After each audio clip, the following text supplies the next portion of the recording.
Okay, this is pretty damn important to talk about. Um, Remember I said that there was like a solar and lunar aspect to the nine chambers. I have them all mapped out here in the diagram, that the lunar aspects and the solar aspects are labeled here Okay. in a diagram where I show the nine chambers as the Ibri gate. Now, Mm. the purpose of that Ibri gate model, where the quadrants are interpenetrating each other, is just to show a gap between registers that you could pass through. It's literally a gate. So it's a symbol of passage, right? Ibri literally means to pass over or to pass through. Ah, So the Ibri gate is the idea that we reify space as a four quadrant cardinal construct. The idea is to pass through that space conception into something that we know not what, right? mm, So what we're passing through in the tools that we're passing through are the Kabbalistic aspects of what's called the Tohu and the Bohu, right? mm, Really the aspects of Chokmah and Bina, which are solar and lunar attributed. mm, Now, how does this start? Well, this is really important. It starts with how we use Chesed and Gevurah. And I want to get into some detail into what we do practically with the Sefirot in our lives, with those solar and lunar forces in their interaction to allow that passage to take place. So let's start out with a couple of givens. Why do we reify? Why do we get rigid? We get rigid because the influence of constriction, which is the mm, left hand part of the tree, mm. that's Gevura, has utterly and completely taken over and imbalanced the expansiveness that is natural to phenomena and has become smaller and smaller and smaller and exerts its reductive influence on everything that we are and do. Right? You with me so far? Absolutely. What's the medicine for that disease? Well, the medicine for that disease is the opposite, the right side of the tree. So something of Hesed has to has to be brought in to counteract the imbalance of Gevura as it stands in the habit field. And Hesed is the aspect of love. And love is all pervasive. If you love essentiality, if you love the divine, like I've said before, that alone is sufficient. Right. So this is articulated in Tantra and in the Fountain of Wisdom using the exact same language. The force of love is referred to as a white drop field, and the forces of constriction of Gevura are referred to as a red drop field. These are the solar and lunar attributed influences of alchemy that the Emerald Tablet talks about. Yeah, here we go. Yeah.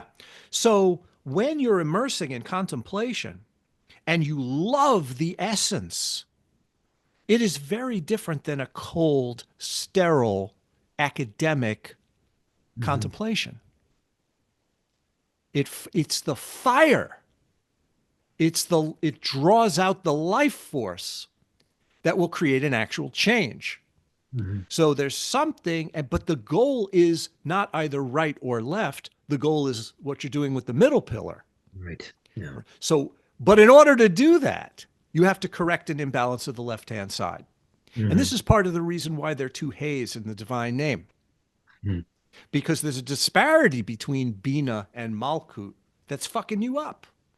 Mhm. That you think your Malkut is separate and dangling below. You think that it's a byproduct of a mechanical process that Mhm. began at a point in time. This is a direct result of the mistake that we make with the Tzimtzum.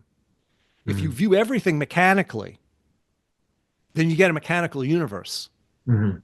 If you shift the view to the lightning flash simultaneously, you mitigate substance, you mitigate dimension, you mitigate time, you mitigate conceptuality, and then you mitigate this disparity between being and non being. So the goal here starts with what you do with the love of phenomena. And the chesed can pour its white drops into the klipos, or the rigid packages of what has been created from the imbalance of Gevura and the distortion of the red drops. And then the red becomes more white, and the white assumes the garment of the red, and they mitigate each other. And this has a direct effect on the middle, the balance point, Mhm. and there's an actual change. Advance the slide once here. Here's what I'm talking about with the Sefirotic over on the left. That if you view the lower triad of Nahi, Netzach, Hod, and Yesod, Mhm. as feeling, and I have them all labeled here, feeling, which is your Netzach, thought, which is your Hod, and the place where they mix, which is Yesod, which is where the power of your imagination lives. That's the envisioning power, Mhm. right? That what you're trying to do, it really starts with what you do with that imaginal power through thinking and feeling. Mhm. And if you raise it to the point that you could actually call upon the drops of that pure love of essentiality, the chesed force, to pour into the red drop field that has reified and frozen, right? This tremendous release happens. And that affects your access to Keter and changes both the position of Keter and Yesod respectively. And this, remember, we're talking about the right-hand side is now the lunar aspect, and the left-hand side is the solar aspect. That has profound implications too, because if we view the female or the left-hand side as solar, that open expanse is understood as radiant. And Mhm. that's very, very different.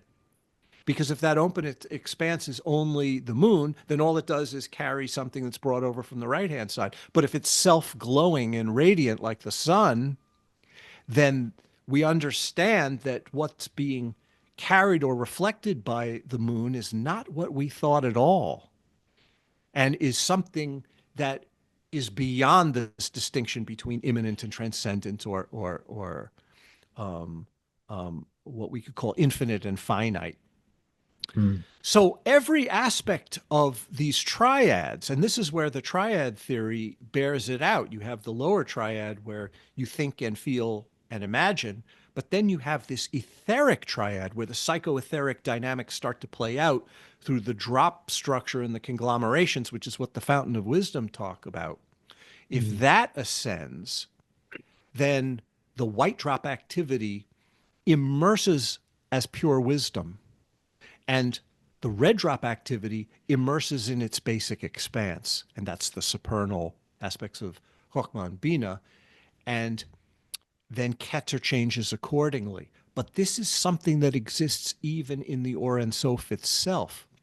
Remember, we have two components here. We have Ein Sof, which is just openness, Right. openness, nothingness. But then the self glow of that openness, which is its beneficence. And there's no separation between them. So, Mhm. so really, those same solar and lunar counterparts are in the Or Ein Sof itself, because the beneficence is lunar and the openness, nothingness is solar in their essence, if you understand them properly. And this utterly and completely changes what the Emerald Tablet does.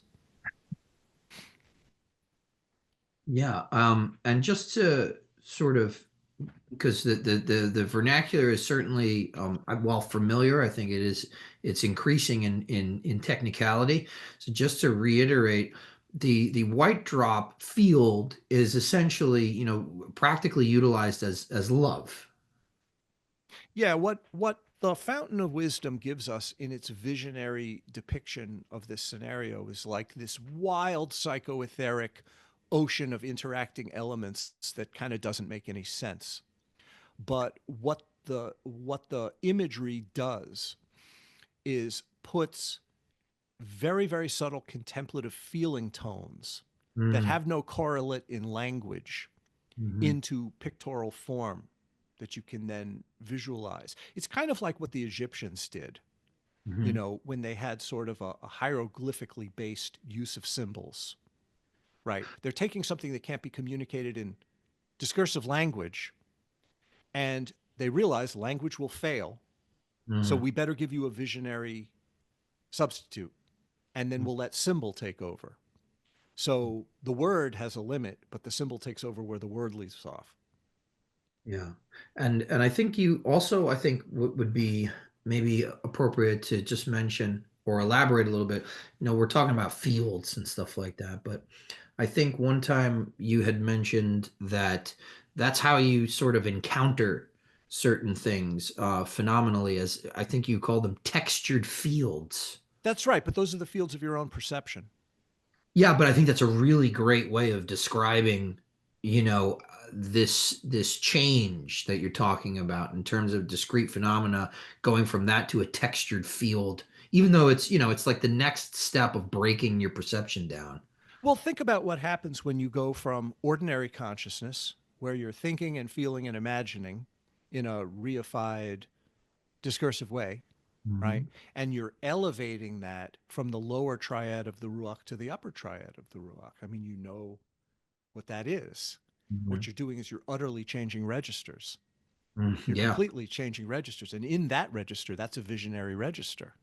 Yeah, like sort of like like octaves for Of music. course. So if you want to go beyond ordinary consciousness, you're going essentially into the psycho-etheric realm Mhm. to live, to take up residence. And it's so incredible because you've got in a Golden Dawn Inner Order text called Flying Roll 10 on symbolism of self-sacrifice in the 5 = 6. Mm-hmm. I believe it's penned by Mathers. He talks about how the way to become an actual adept in deed and not necessarily in just form or title uh and he talks about it Kabbalistically, albeit Hermetic Kabbalism. He talks about extracting the nefesh out of the guf and Yeah. rising to the heights of the ruach and staying there. And Mm-hmm. I remember you and I having a conversation about this kind of, this middle pillar displacement having to do with the nefesh grabbing the ruach and pulling it down with it. You know? Yeah. Now I'm familiar with that flying roll, I think from the Francis King book of the flying rolls. I don't know how accurate that is with the actual inner order materials. But what you're describing is a dynamic that I refer to as psycho-etheric breathing.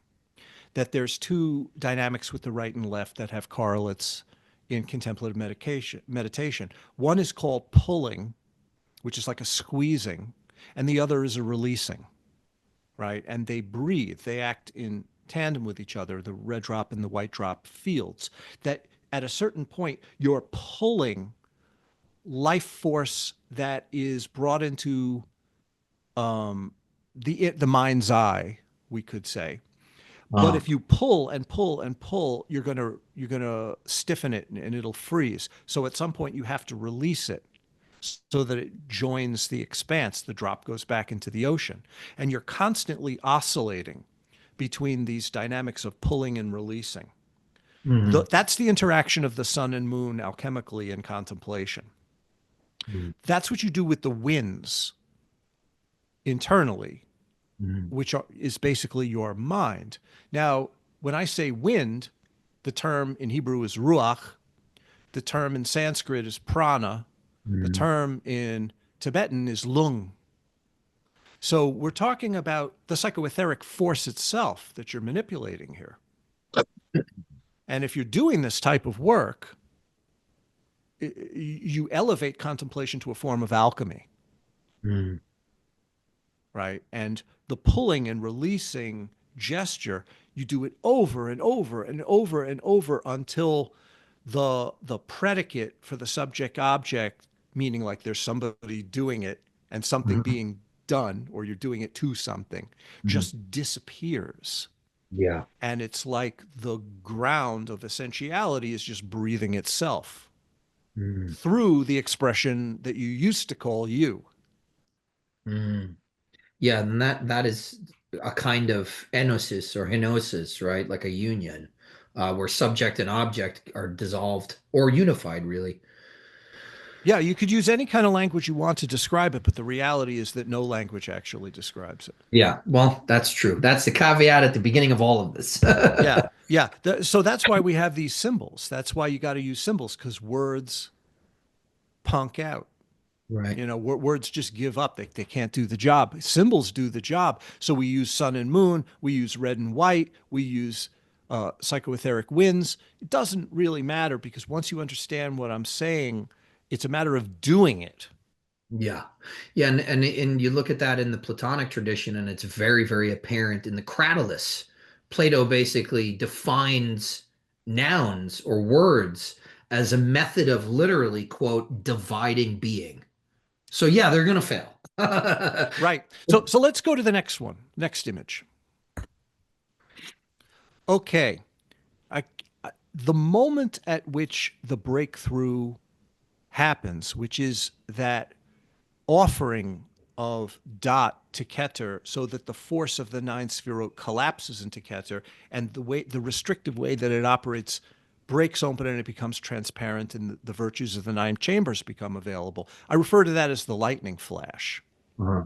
What we see here are a couple of descriptions whose detail is beyond the scope of our conversation, but these are maps of that process. Now, I believe it's page 237 of Aryeh Kaplan's Meditation in Kabbalah, where a practice is given that he just calls the first Yehud. And it's from a Lurianic text of Chaim Vital. And here's the interesting thing, and you're going to love this, because Golden Dawn guy, you're going to love this.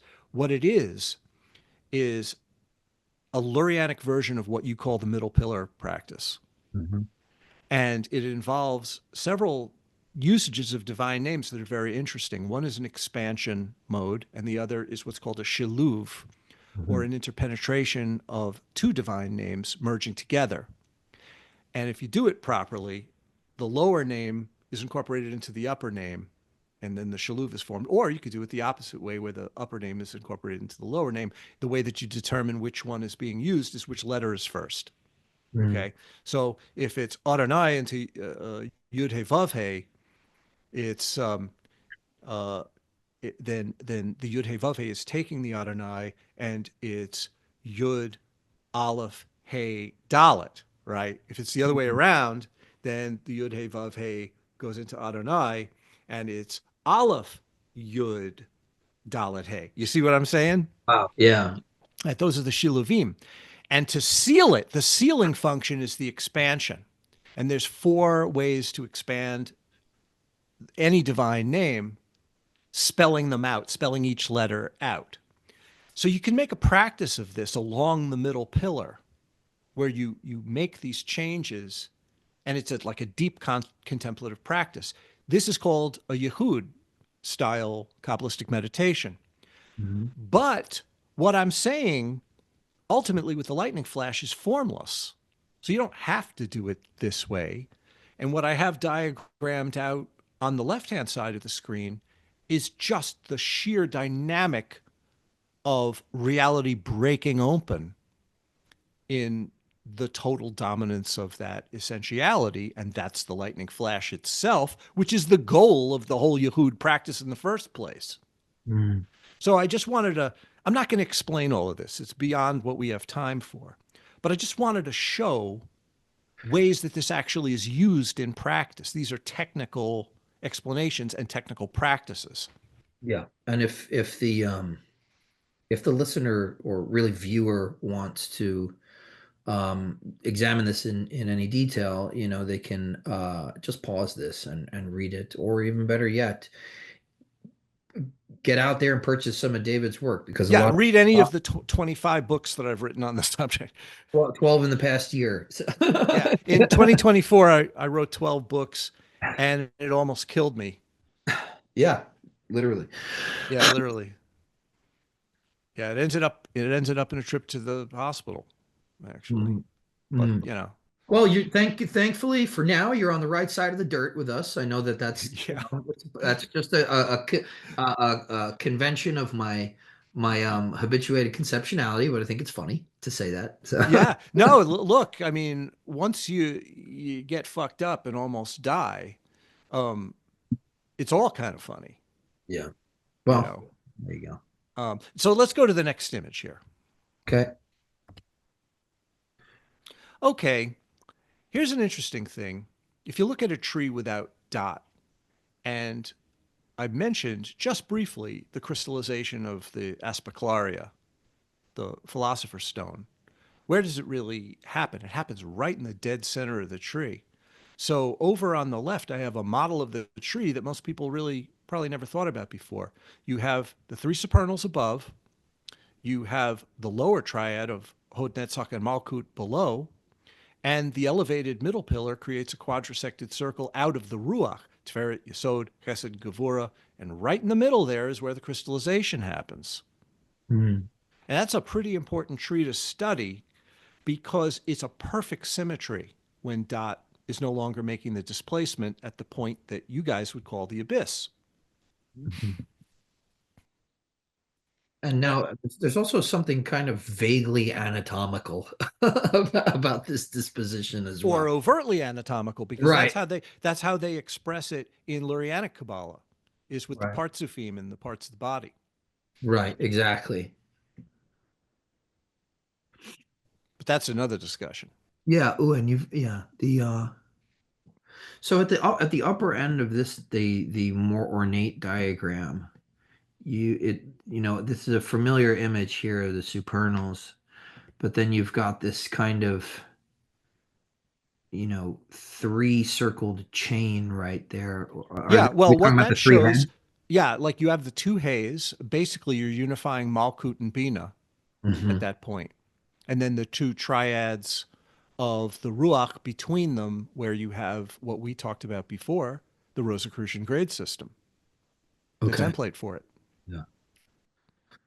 Yeah, and what's interesting, and I think I've said to you before, is you've come up with a pretty interesting idea of how the Rosicrucian grade system, or at least what it's meant to imply. But what I find really funny is that a lot of times looking at these as at the tree of life as this sort of concretized ladder of ascent, and having very little flexibility and not having the context of understanding how it should be utilized contemplatively. It serves the ends ultimately of orders that kind of put a carrot on the end of the stick and tell you got to go to the next grade, you got to go higher, you got to go higher. So Mm. that's Well, it. this is a great conversation for you and me and Chuck Dunning to have at some Yeah, point. I love Chuck. I'd love to bring him in on something like this. Yeah, he's great. And I think that that would be a really good project for the three of us to discuss Rosicrucian grade system in that way.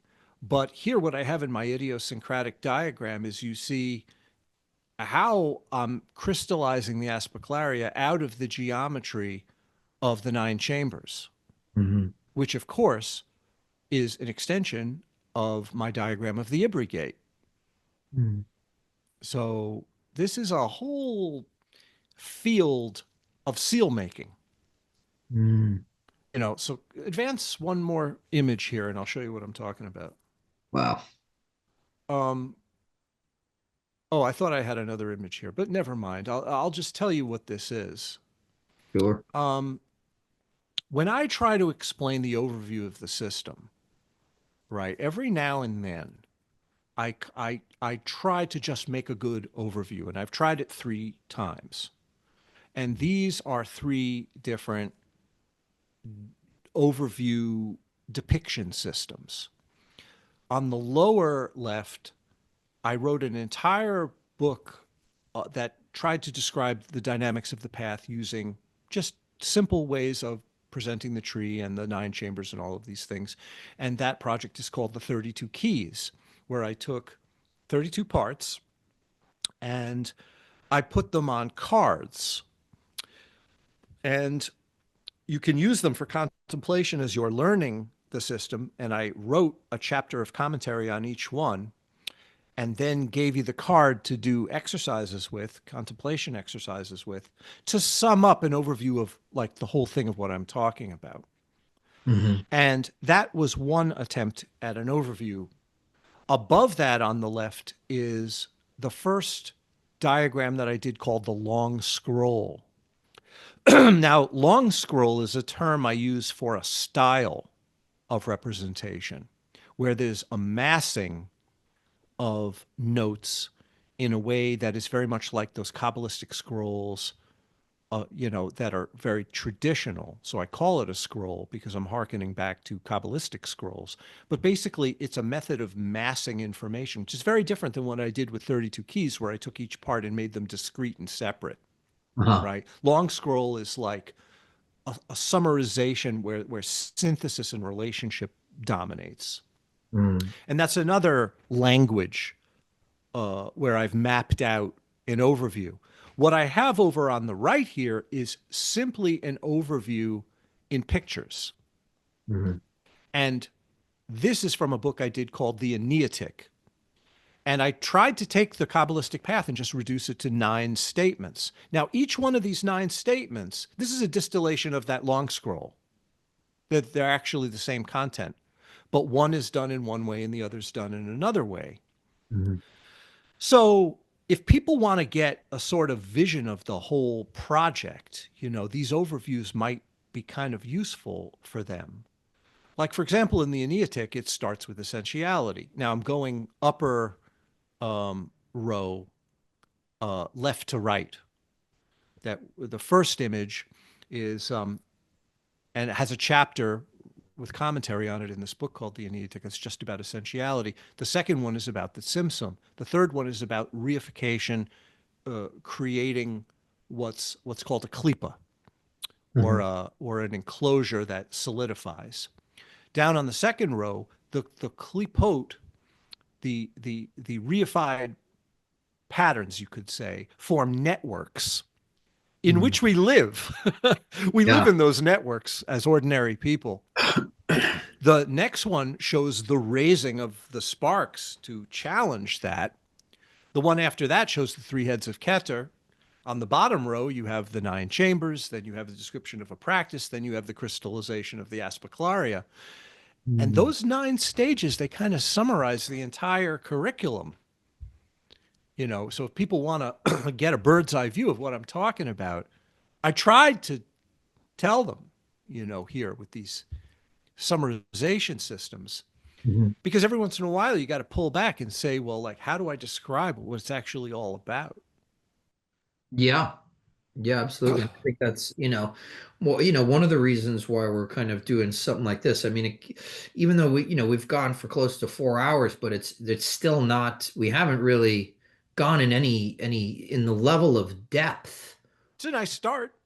Yeah, I mean, really, it's an introductory conversation to what we're talking about, but the importance, and I want the listener to really, you know, take this away from the video is that, or from the episode, is that you've got to reorient a lot of your ideas concerning Kabbalism, but not only that, I mean, just the fundamental experience of reality and how to interpret that, and the fact that you are interpreting that and not experiencing it. It's an interpretation of that reified information. So you've introduced a lot of very startling but also core foundational ideas, and a vernacular that like you're pointing to. This stuff is old. Like, you're not just you're basing this stuff on in actual you might be interpreting it or looking at it slightly differently, or even radically so, but really you're basing a lot of what you've done on this pre-existing vernacular and interpreting it for I I, think. I, I think that's true, and I hope that that's true. And honestly, I got to take my second pill. I'm sorry. That's fine. Give me 1 second. Yeah. I think that what I'm doing is it's extremely traditional and in keeping with major themes that I see in texts like Lakudi Maharan and the Uh-huh. Zohar, certainly the Fountain of Wisdom, and a lot of my other sources, Mhm. and I think that when it comes down to it, the end product of what I'm aiming at is not going to be disputed by mystical practitioners really at all. However, the way I get there utilizes a very traditional system in a very radical way. So I don't have to change the system. The Right. radical part just comes from reinterpreting it, Right. Right. shifting its register of meaning. I don't have to put anything there that's not already there. It's all there, you know, especially when it comes to the Kabbalistic stuff. They give you all the tools that you need. Right. Now it's up to you to put them together. Yeah. Yeah, and I don't think that's something that a lot of people understand outside of Hebrew Kabbalah. Is that there is practical applications and ramifications to this. Even just for instance, checking out, Kaplan's meditation in Kabbalah, profoundly esoteric. You can't even believe what these people are doing. Like Yeah, they're and his doing. commentary on Sefer Yetzirah too. Those two books, for sure, are on the short list. Yeah, and I mean it's all esoteric praxis. It's probably more intense than what most occultists think they're doing. Well, like you said before, the goal is to ask yourself, why are you doing what you're doing? Why are you doing any of it? And if that answer is not immediately apparent, then something's wrong, Yeah, you know. And ultimately, I think it can come down to love of the divine. I really do. And yeah, not in some sort of schmaltzy sentimentalist way. We're talking about loving what is most sublime, loving what is most essential, loving what is most important yeah. above and beyond everything else. And then if you reconcile that, then somebody might say, well, I also love my kids. Yes, you love your kids as expression of the divine. Hmm. You can Hmm. still love your kids. Obviously not saying choose one over the other. That would be Yeah, stupid. you don't have to like become a dissociative psychopath, like where No, it's that would actually ruin the whole thing. yeah, And it would ruin it too, because you'd lose the plot. yeah, yeah. The goal is not to become cold and hard. It's much more just about a absorption and warmth, really, in my experience. That will take you to that transcendent, unitive experience. And in the Platonic tradition, there's a tremendous emphasis on eros, and how eros is really the intermediary. If we're using analogies, which in the Platonic tradition, it's abundantly clear we are, that this is the mediator between us and the divine, is eros, that really that love which creates a desire to move towards something. I mean, how do people consummate their love? By physically uniting. So Yes. it's this thing that brings us together constantly in various different ways that manifests, depending on the situation. Well, most people don't ever come out and express it, but it's sort of there implicitly that the ultimate sexual act is apophatic. Yeah, this dissolution of self and other, yeah. Yeah, and how much more so when it's the sexual embrace of the divine Hmm. on the most intimate, deepest possible level. You disappear in that, but the world does not go away. Hmm. So when I talk about a post-apophatic visionary expression, I'm talking about bearing forth and expressing what the apophatic nullification does to phenomena. Mm. Yeah, and so this system is eminently practical, and we have the verbiage. You've been able to articulate this exceedingly well. Um, it's rare that and I sit here and I stutter and I go, but truly, it's rare that I'm impressed by somebody's ability to articulate this stuff. And this is truly a great work and a great service. Thank you. And we got to the end of the cycle of images I wanted to show. So, we could talk more, or you could ask me anything you want. Um, Anything you want. Ask me about my. Um, you could ask me about my training, or Yeah, I anything you want. think I think that'll probably be the last thing that we touch on, but I would like you to speak to your history, because I know some of it because you've told me, but I think it would be very interesting and it would be helpful contextually for people to know how you came up through these systems. Well, I've been doing it for 30 years, and or around 1990, 91 or so, I started working with Golden Dawn offshoot order, and then a couple of them. Um, there was an SRIA branch in America, not Anglica, and there was BOTA, of course, with their wonderful Paul Foster Case material and, the Prineus stuff that they did. And I, for a brief moment, was in the OTO, of course, like everybody else. And, I was doing that stuff, and it was very, very helpful and valuable. But I felt like I hit a wall there with those systems. And the wall had to do with exactly what we're talking about and go further. So the next step was like saying, okay, to get through this wall, I'm going to have to find the sources of these things, both in the Renaissance and in late antiquity. So you find the Corpus Hermeticum, you find the Sefer Yetzirah, you find the Zohar, you find, any one of a number of core texts, and you go into that. But then you have to find some sort of mechanism to do what you yourself with a bunch of books can't do. And you have to start working practically.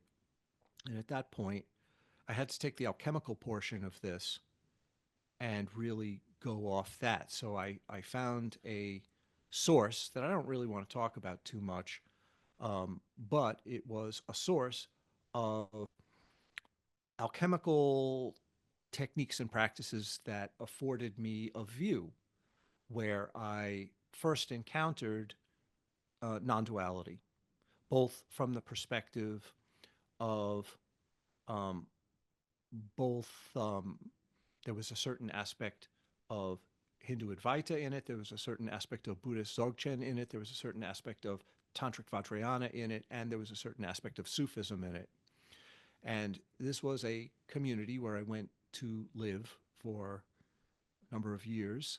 And that exposure to non-duality really changed what I thought was possible and what I was headed for. And then my emphasis turned into a totally mystical emphasis. The next stage was I took that back to Kabbalah and went to find a form of Kabbalah that was not generalized, which was with the Jews. So I looked at that from two sides, and I had two main teachers. One was from the side of Hasidus, which was a devotional form of mysticism, and the other was the side of what's called the Misnagdim, or like a sort of non-Hasidic, um, almost yeshiva-like approach. And between those two poles, you get different tastes of different schools in Kabbalah with very different methodologies and different ways of handling problems. And that's when I started to develop the sense that these symbol systems needed to be super fluid because one of them wasn't right and the other was wrong. What I had to do was find commonalities between them where they could talk to each other and you could do the main thing in a multitude of different ways. So working the hell out of all of this, I became extremely interested in one particular Hasidic system in the Breslov lineage and just worked with those guys for years and really learned a lot and was exposed to all this stuff. But the non-dual view was already in place. The damage was done and I was not going to be a Jew, So no interest in being a practicing Orthodox Jew at all, but only interested in the esoterica. So what I did from that was realize that what I was shooting for, there wasn't even a name for it. And if I was going to really put all this stuff together, I had to do it myself because I couldn't find any help because no one knew even what I was talking about. So what I ended up with was not necessarily just creating a syncretic system, although it seems like one to people. It was really just applying a working, proper mystical view to these symbol systems. And then I realized if I'm gonna use these and work them, I have to get to the bottom of them, but fast. So when I was growing up, I was a visual artist, right? And in order to do all this, I had to stop everything and just dedicate myself completely to study and practice for 10 years between 1996 and 2006. And in 2006, it ripened with the diagramming, the esoteric cartography that I do. And once I started that process of mapping this out, it like instantaneously gelled. And the major catalyst for that was finding the text of the Fountain of Wisdom. When I found the text of the Fountain of Wisdom, I had you know, a roadmap, so to speak, that wasn't just like he's reading a book. I mean, I could live it out, which I did through contemplation and contemplative mapping.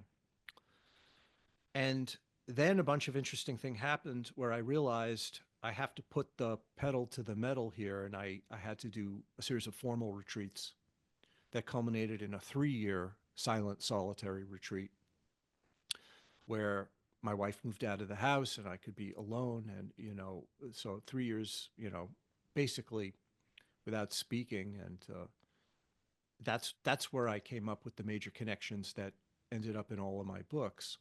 So after my 3-year retreat, we left where we were living in Brooklyn. We bought a house out on Long Island.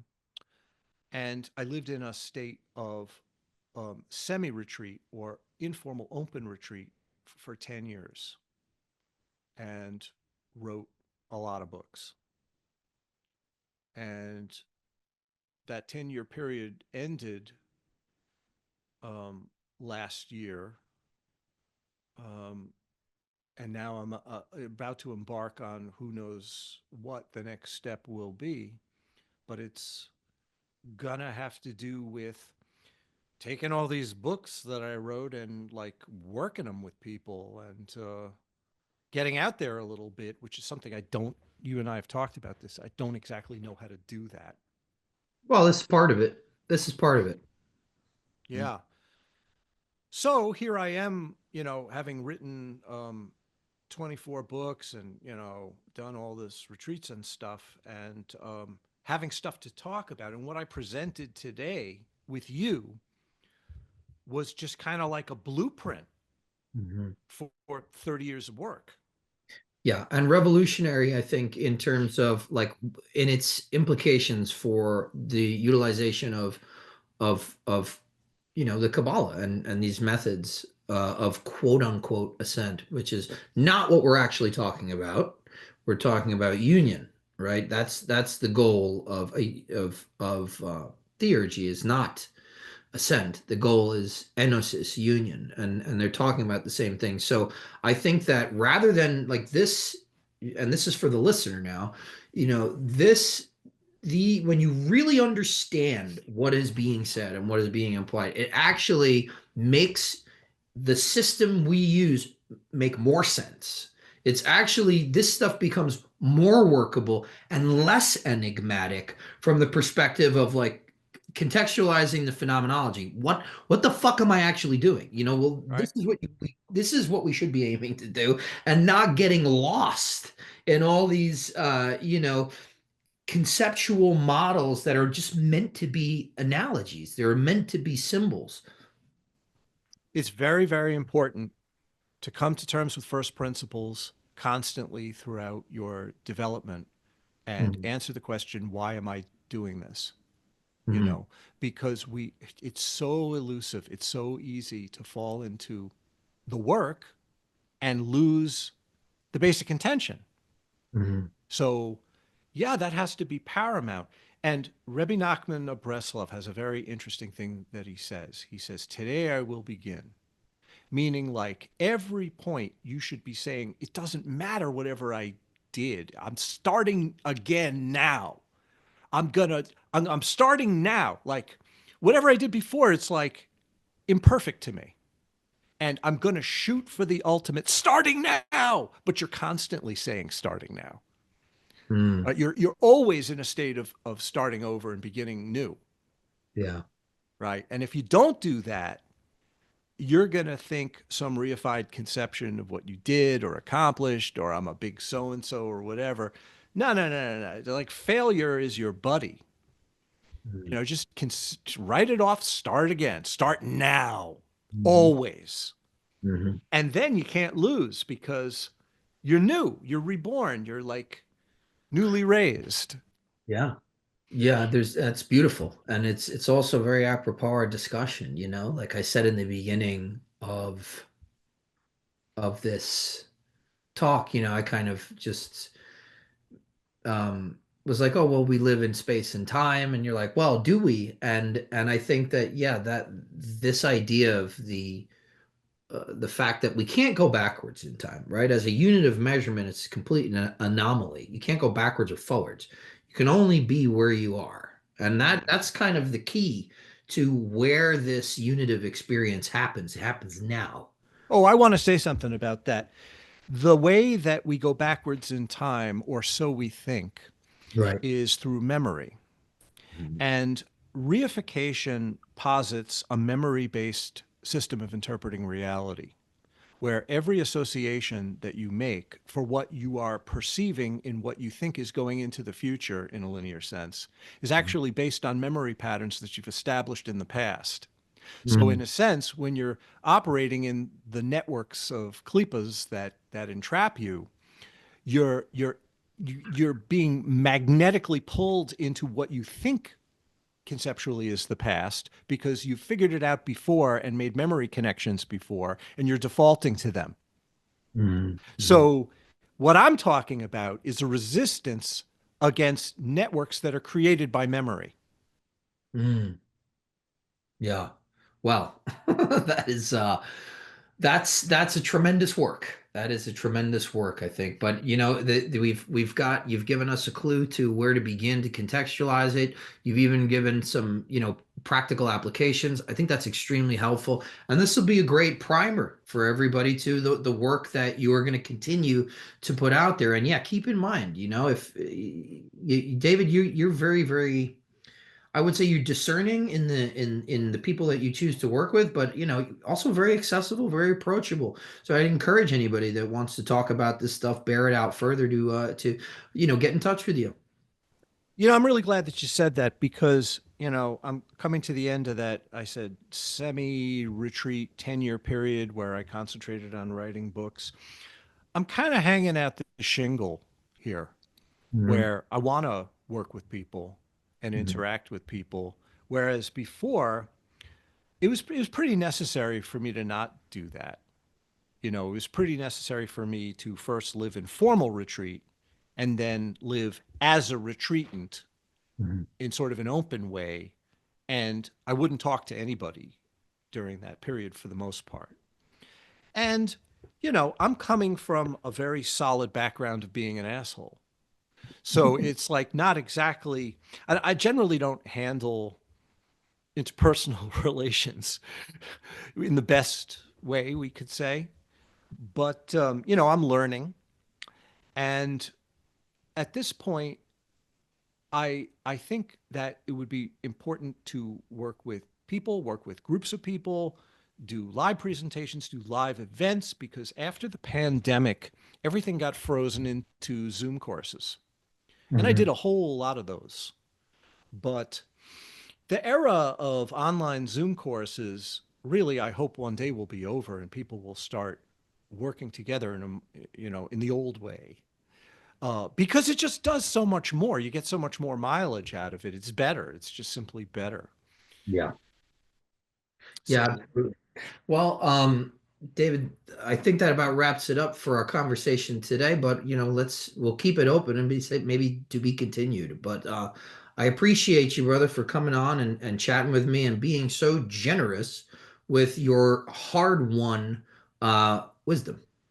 thank you so much, Ike Baker. It was a rare pleasure and one that I really looked forward to for a long time. Me too. So thank you again.